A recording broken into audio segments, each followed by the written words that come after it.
Okay.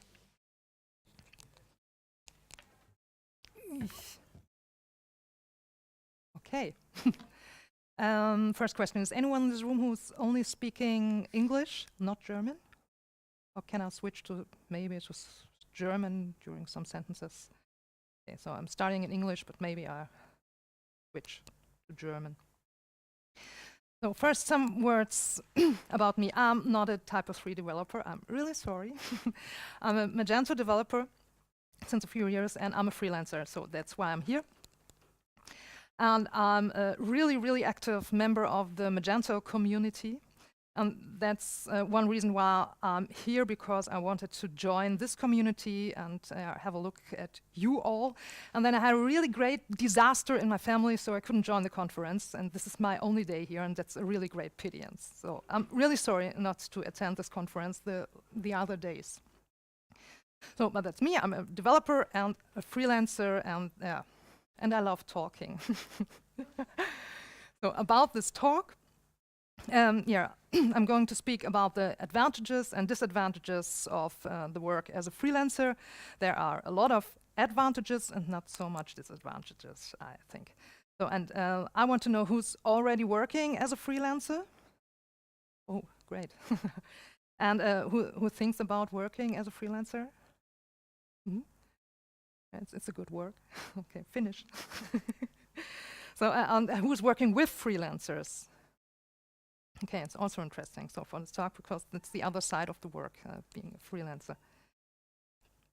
So I'm talking about the pros and cons, and these are the topics. So time management is one of the topics during this talk, and the pro of time management is you can work whenever you want. And that's a really great thing, because you can work in the morning, in the evening, at the weekend. You can work 5 days a week, 6 or 3 or 1, if you earn enough money. And that's what I really, really like at my work. I'm a person who sleeps long. And I have a daughter, and she's going to school, so I cannot sleep that long as I want. And yeah, the result is I wave her goodbye, and then I go back to bed. So I start working at about 10 a.m. in the morning. And after that, I have a really strict day. So I'm planning to work only 4 hours a day at development. So the rest of the day is answering emails, working out my own webpage, phone calls, or so the other stuff. And I only plan to work 4 hours payable work. So, and that's really a recommendation not to plan to work 8 hours a day. It's not possible. Yeah. So, and on the other hand, you have no closing time, and that's a bad thing, for developers, because if the code doesn't work, you cannot leave the code, and then it happens that you're working until 3 a.m. in the morning. So you have to be very consequent. What's your you have to learn to stop working. So that's one important thing. So that's one reason to choose only 4 hours. And you have to be strong to start working, and it's my part. It's not that easy. So, and I help myself. You have 2 computers. I have this is my working Mac, and I have a bad Mac, also a bad B-A-D, bad, sleeping bad, because I only use it in my private time. And this is my working Mac, and here I'm collecting all my emails, and on my bad Mac, not. And I have 2 phones, 2 mobiles, and 2 numbers. The first years I had one number, and that's not a good idea, because they're calling every in your holidays and at the weekends, and that's really not a good idea. So I recommend to have 2 mobiles and 2 numbers. And I recommend to have a holiday replacement, and that's a really good thing to be unplugged, really unplugged for a few weeks or days per year. I prefer weeks. Oh, and clients, you need clients. And what I like is that I can work with whomever I want. So I have a free choice of my clients. And no one tells me that I have to work with a person that I don't like or that disrespects me or something like that. So I have a free choice of my clients, and I have a free choice of projects I want to work with. I had a phase where I loved jQuery, and then I built a few configurators. So this, after 3 configurators, this phase ends, but I had the choice to work at these projects because I liked that. And that's also a thing I like very much. The consequence is that you really, really need a high popularity to have that choice, so many requests. And, oops, yeah. And it takes a lot of time and experience to find good clients. So after a few years, so you have a feeling for the clients.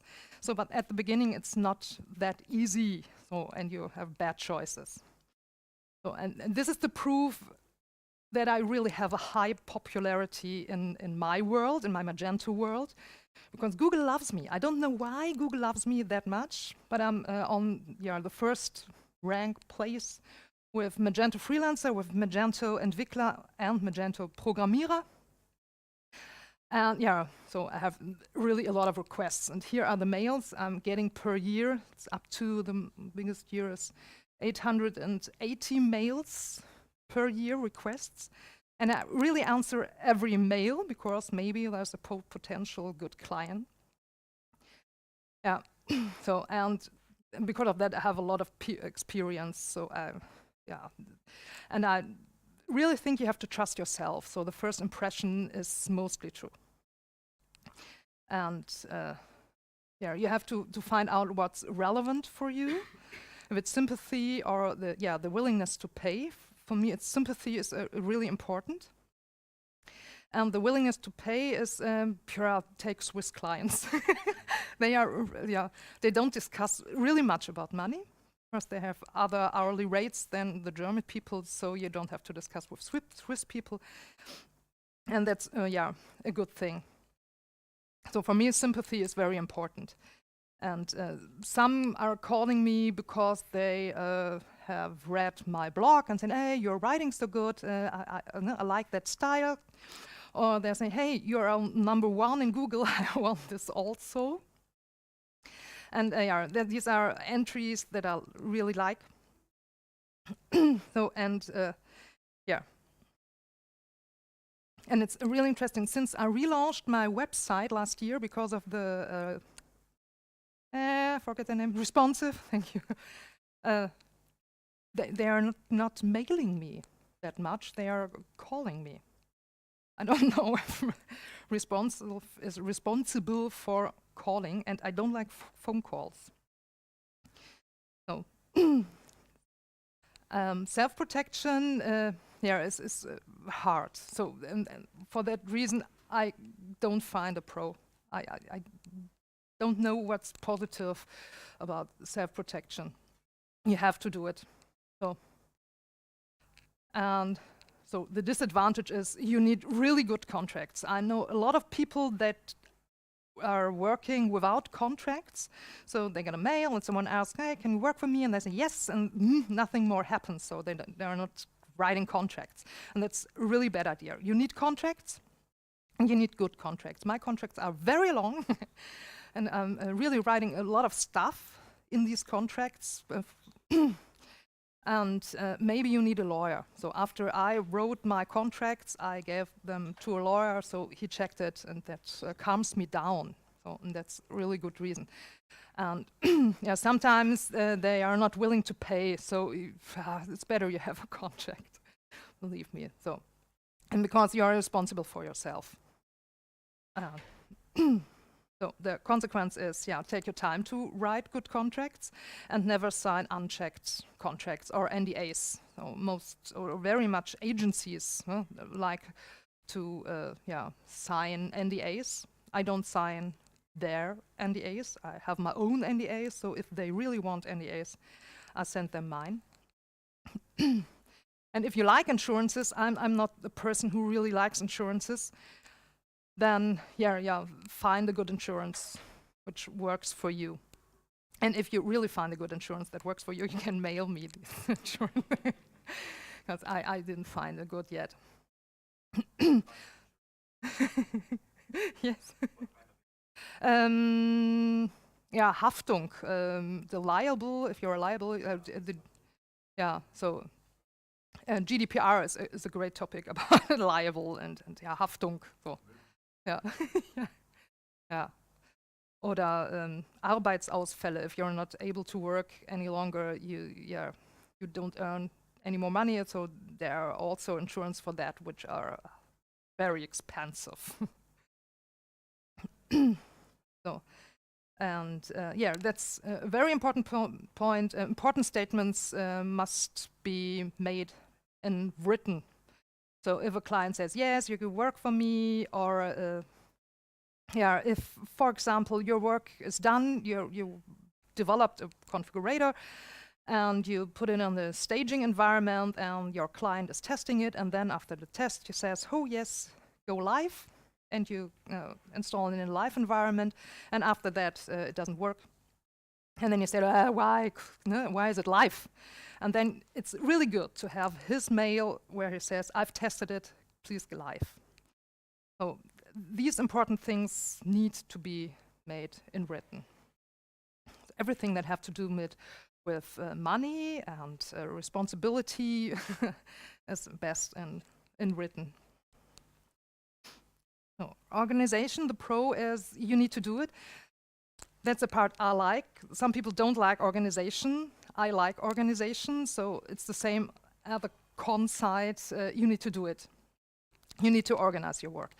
I'm working at 20 shops, so I have 20 clients in summary, and I don't work for every client every month, so I forget it. And when he calls me after weeks, I'm not, yeah, I don't remember the status of the shop. And because of this, I have lists. I have a lot of lists. And this is my technical list, where I write down which shop version is used, if all patches are installed, which PHP version is used, on which server, special configurations, if I have a staging environment. Some really don't work with staging environments, and yeah, all the stuff I write down in a list. So when I work again at the shop, I can remember the list. Yeah, and then, yeah, there are some apps I prefer and I really like to work with. I'm not working in big teams, and because of that, I use Trello. I guess everyone knows Trello, no? Yeah. And my daily small points, which I have to work on, I use Things. That's a small tool. And my time track app is Timey. There are a lot of time tracking apps, so this is the one I decide to use because of the colors. I really love to work with colors, and Timey is a color used app. And it works with my grand total, my invoice app. So yeah, all my times that I worked on are directly transferred to my invoice app. Here, and I'm using Bitbucket. Most people use GitHub. I use Bitbucket. So, and that's how I organize my work. And it's really not that easy, and it's not perfect. So there are days when Magento publishes a new patch, the 20 mails in my inbox the morning, and then I have to manage all these tasks. So I cannot install 20 patches a day. And that's really not that easy to handle all them. And in my first years, I didn't start my time tracker when I start to email. So they'll start working at 10 a.m. And then I'm answering emails, and I didn't track all the times that I use to answer an email. And that's a really bad idea, so it's 12 a.m. p.m. And I didn't earn any money. So, and that's one thing I changed. So now I start a time tracker when I'm writing emails, when I'm thinking about them, when I'm researching something. And since then, I earn a lot more money since then. And calculation, is the next step. So it's really great that I have a free choice to say, this is my hourly rate. It's the money I want to have. And it's not that easy when you start working as a freelancer to decide realistically rate. So it's never that easy to find a realistic rate, because you need to think about the time you really work on a project, and also to the time you need to write all the lists. And you need for invoices or tax declarations, and the time you need to learn new things, to communicate with other people. So it's not only the work at the project, there are a lot of minutes around the main tasks you have to do. And it's really important that your hourly rate is so high that you really can live on this money. And I'm next step? Yeah. So you need a time tracking system. That's really important, because you really work more than you think on a project, more time. And you need experience. After a few years, you will get the experience. And if you don't have the experience, ask other developers or freelancers what their hourly rate is. And my advice is track every minute you spend on the client, and every mail and every phone call and every look on the Trello board. And don't forget that you have to pay your software by yourself and your hardware by yourself. You have to pay your office, your lawyer, your Steuerberater, tax consultant, and your insurances if you want one. So you have to pay a lot of people and a lot of things.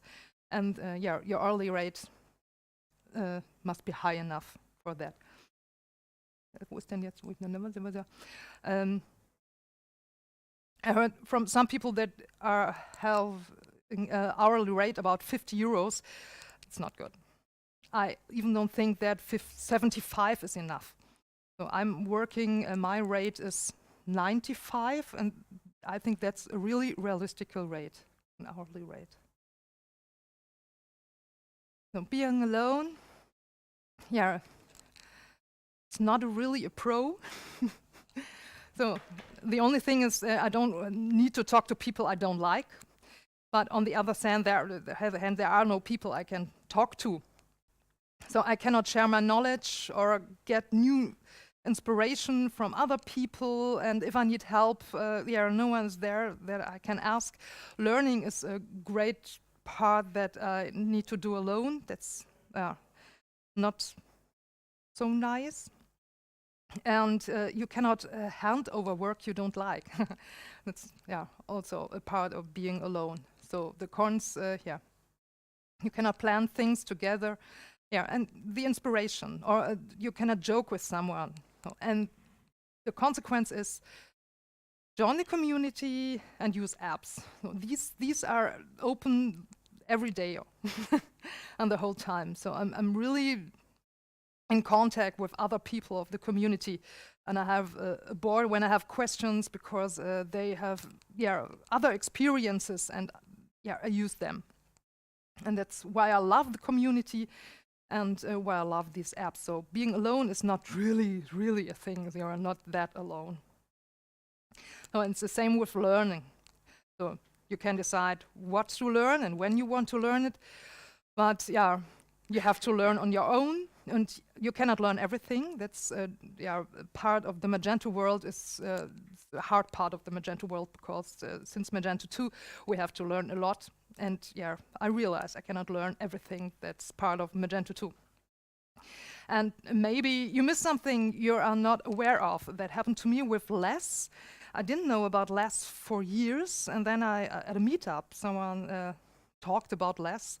And Magento 1 didn't use LESS, so I have no experience with LESS. Magento 2 uses now, so I have to learn it. and that's a bit sad, because you miss so much. And if you're working in a team, they are sharing your knowledge, their knowledge automatically. And I have to ask, but I'm not sure what I have to ask. So the consequence is the same. Share the community, use apps, and dare to ask. So when I started, I was too shy to ask other developers for help. That changed definitely.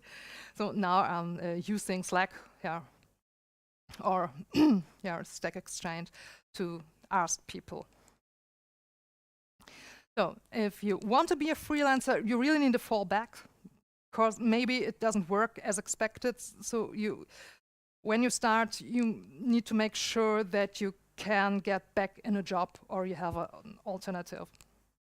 And you really need a risk appetite, because it's not clear if you earn enough money when the client will pay you. And it's very much to handle before you get money.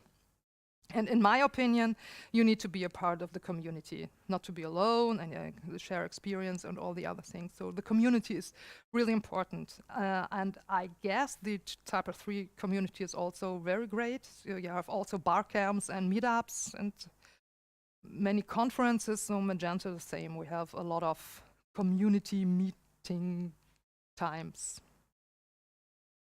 So, and if you want to hire a freelancer, it's easy. Be honest, be nice, be patient. Don't discuss about money. It's really trust or not.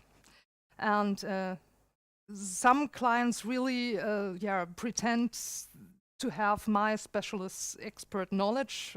That's not that easy. So I'm the expert of my work, and I don't want to discuss how I do things.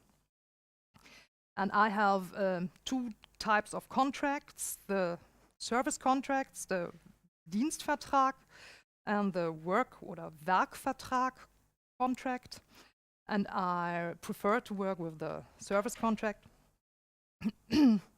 And if a client don't want to sign a contract, or if you are afraid to send a contract to the client, it's like a marriage contract. So it's clear at the beginning. And if he don't want to sign this contract, be happy to get rid of him.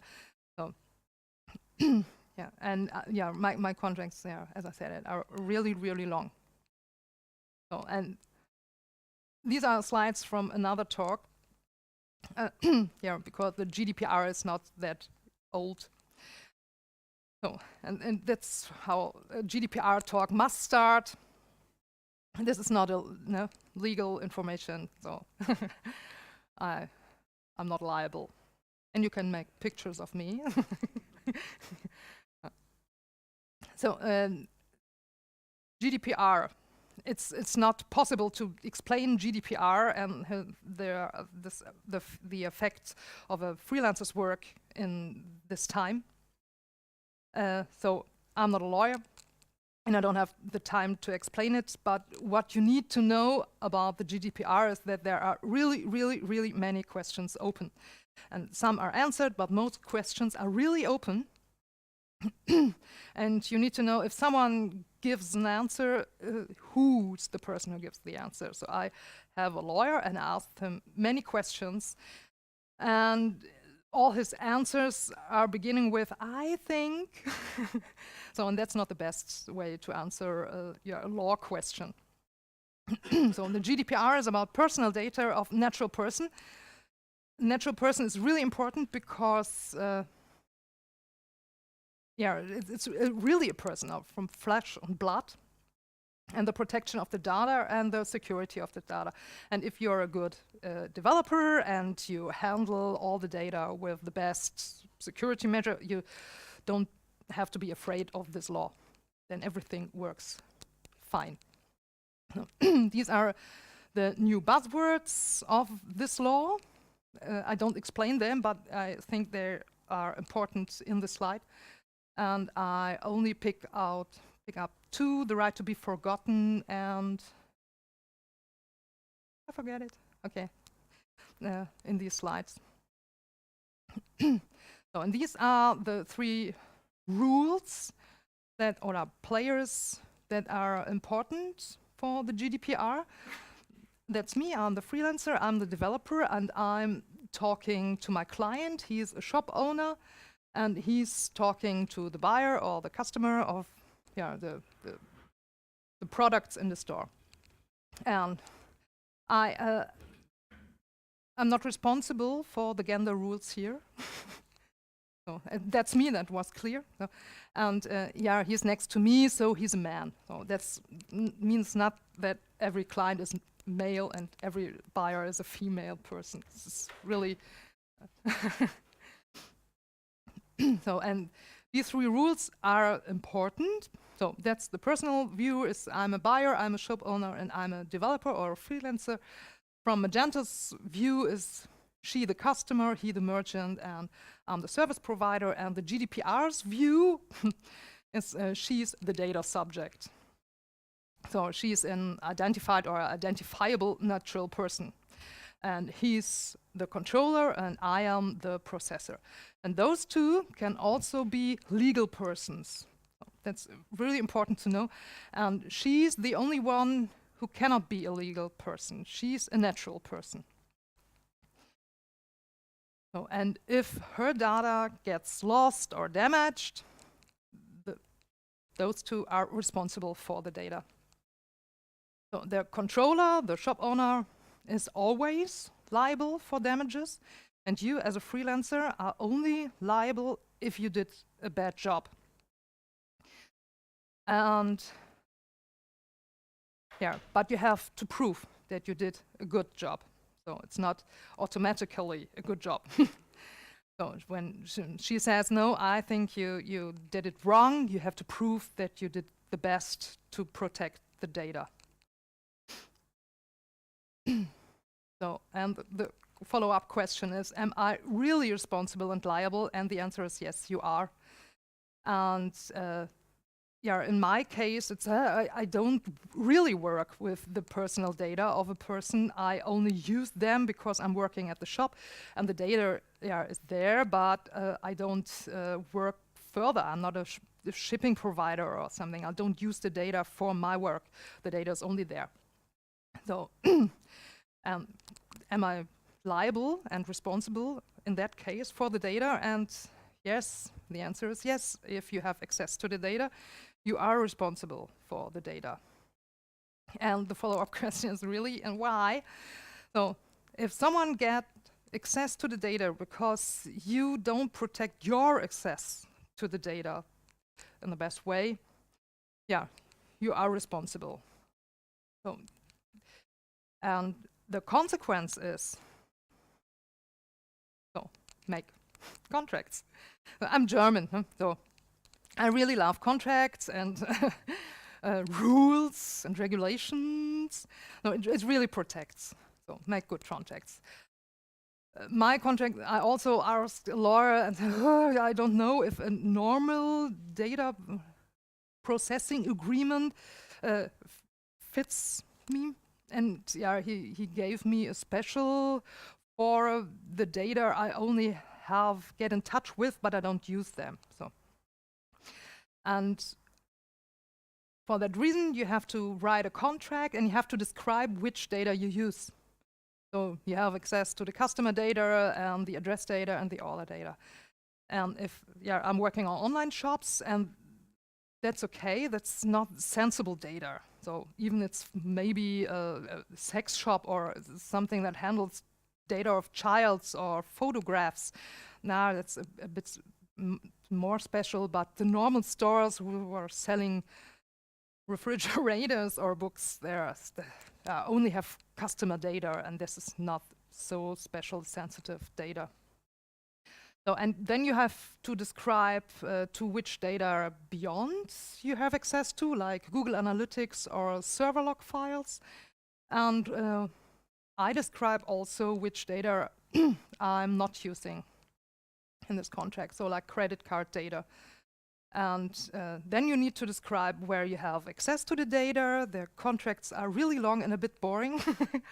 And how do you protect this access with secure passwords, that you're using SSH, no FTP. I'm really writing down that I don't use FTP in And yeah, and that's a bit funny. You have to write down how you ensure that the place where the data is stored, so that's my computer, how you protect your home. So I describe in my contracts that my door has a locker, and then I use a Mac and a strong password and something like that. So you really have to describe a lot. And because I'm German, I also describe that the passwords of the customers are not stored in the database in plain text, and that I'm not responsible for the source code of Magento itself or the source code for external extensions plugins, and that I only need to install patches or upgrade when my client tells me that. So when he logs into the admin area of Magento and a new patch is published, he gets noticed with a pop-up in the admin area that a new patch is available. And then he needs to contact me. So it's not my initial initiative to tell him that. So, and I'm also writing down that I use a Git repository, and that this repository contains no personal data, only files, only programming files. And I'm writing down that I don't get that I only get in visual contact with the data, and I don't use them. Even it's annoying to say it again and again. So, but I really say it again and again in my contract that I don't really work with the data. And yeah, that's one of my questions. Do I really still need NDAs? And in my opinion, yes, you still need NDAs because the GDPR only protects natural persons, and the NDAs are signed for companies, and the company isn't a natural person. So the GDPR don't protect companies or the data of the companies. So I think you still need NDAs, or the company still needs NDAs. And the GDPR itself says not much about confidentiality, so really not much. That's a bit surprising. I guess this will change during the next years, but today, it's not really written in there. So, and that's, in my job, a good question, what about B2B stores? And that's the same answer. No, if the buyer is a company, the GDPR don't protect his data.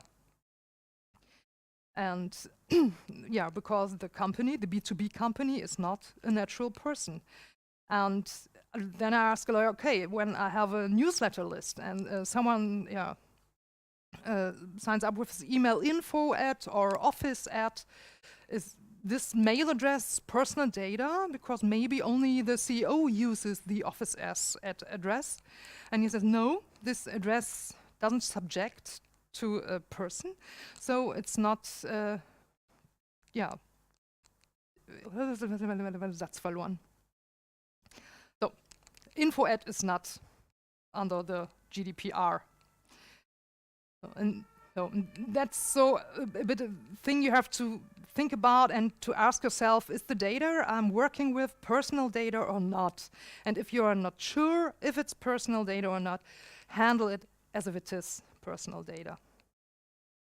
And there are two new rights. The first thing is the right to be forgotten. So that's also a thing for developers.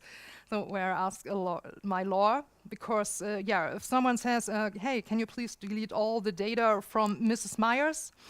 The first question is which data? So only the customer data, or also the newsletters, or the invoice data, the order data? Which data do I have to delete? And you don't have to delete the invoices because you need them to work further, but you have to delete the personal data of the customer account. And then the follow-up question is here: so what about backups? So I delete Mrs. Meyer in my live environment, and after that the database crashes, and I install the backup, and Mrs. Myers is there again, and I'm not able to write a list, delete Mrs. Myers from all backups, because then I also have personal data. So, and the law doesn't think about backups. So my lawyer said that the data may remain in the backups for a year. And after that, after 1 year, I have to delete every backup. So, and then I'm on a good way. But this doesn't answer my question, what if I have to install the backup again? And Mrs. Meyer is here again. And we thought a lot about it. So the best way, I guess, is to anonymize the data. And you only need to write down the ID, the database ID, the unique ID, the key of the data you deleted. And then you say Mrs. Test, or Mrs. Foo-bar, and then you're on the secure side. So, yeah.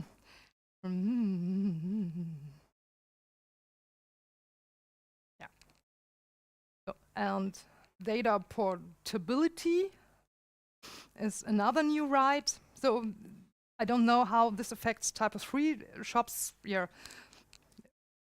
Yeah, we have different shop systems like Shopify or Oxid or Shopware, and the law says if a customer wants to switch to another store, you have to make this possible without giving Mrs. Myers her data. So you're connecting the other store and you transfer the data to the other store. That's what the law says.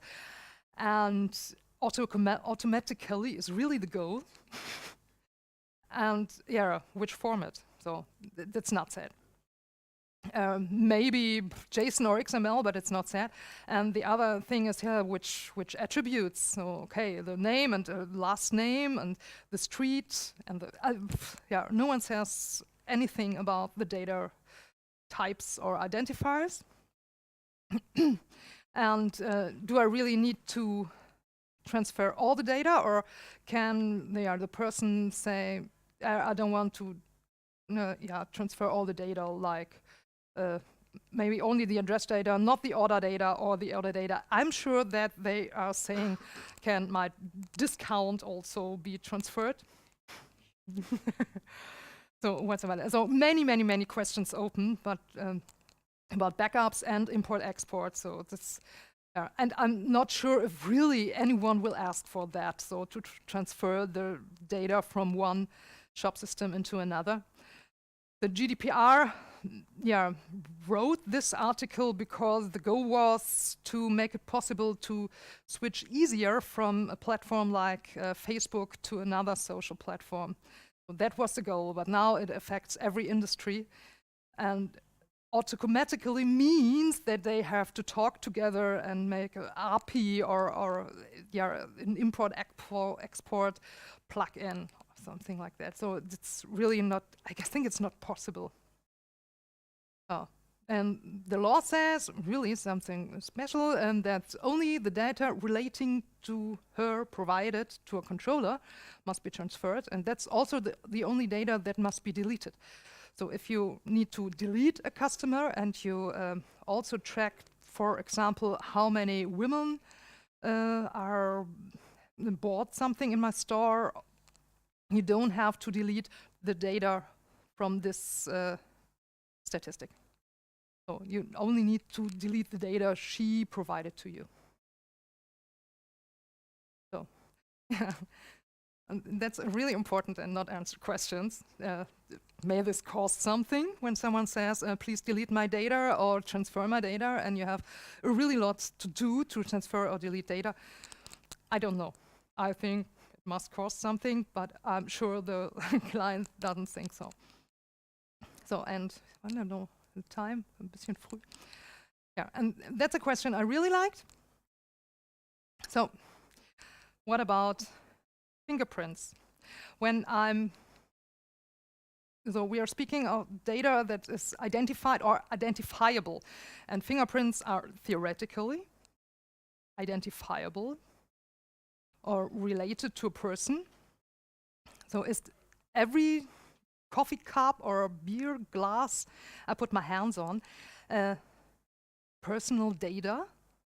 And that's also a thing I ask a lawyer, are fingerprints personal data? And he said, no, because they are not related to other data. And that's the moment where I said, I don't understand it anymore. So if you have an IP address, this is personal data because you or I'm not able to find out who uses this IP address, but someone else can. And at this moment, this is personal data. And fingerprints, okay, it's not the same. Yeah. So that's all. Thank you.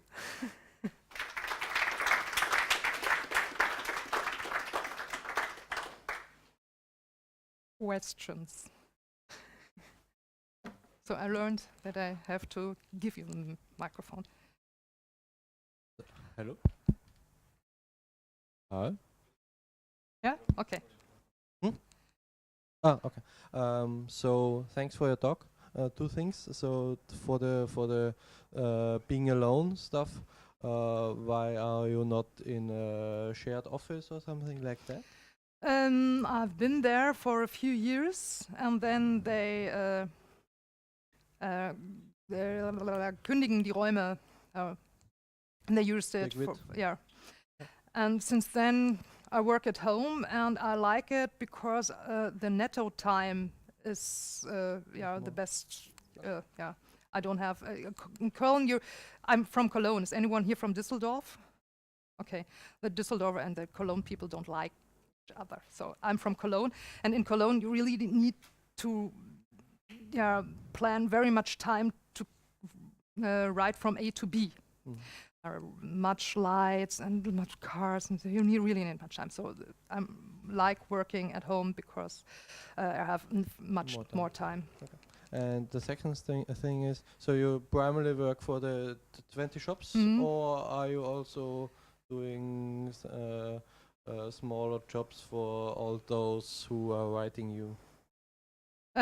Mostly for the 20 shops, because I don't take over a shop which I didn't analyze before because of hacks or so all the security things. And to analyze a shop, I need 1 day, and not everyone is willing to pay for an analyze 1 day. So they are losing 800, 900 euros only that I am looking at the shop.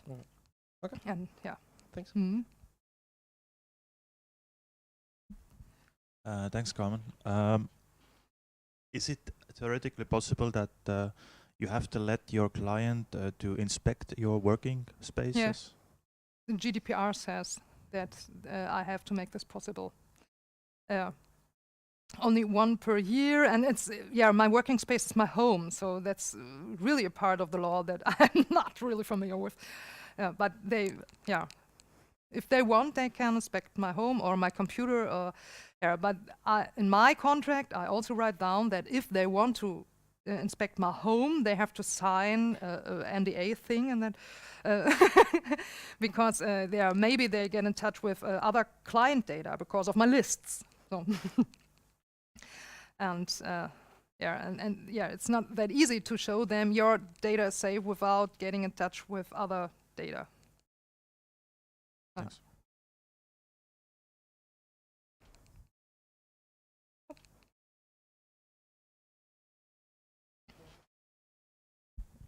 Okay. Then thank you.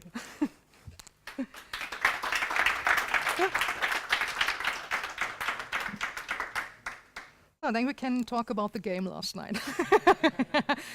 Directly after the game, I looked in Twitter. I searched for großartig, and there was only one result of the year 2014, and 2 hours later, I think there are hundreds of results for großartig.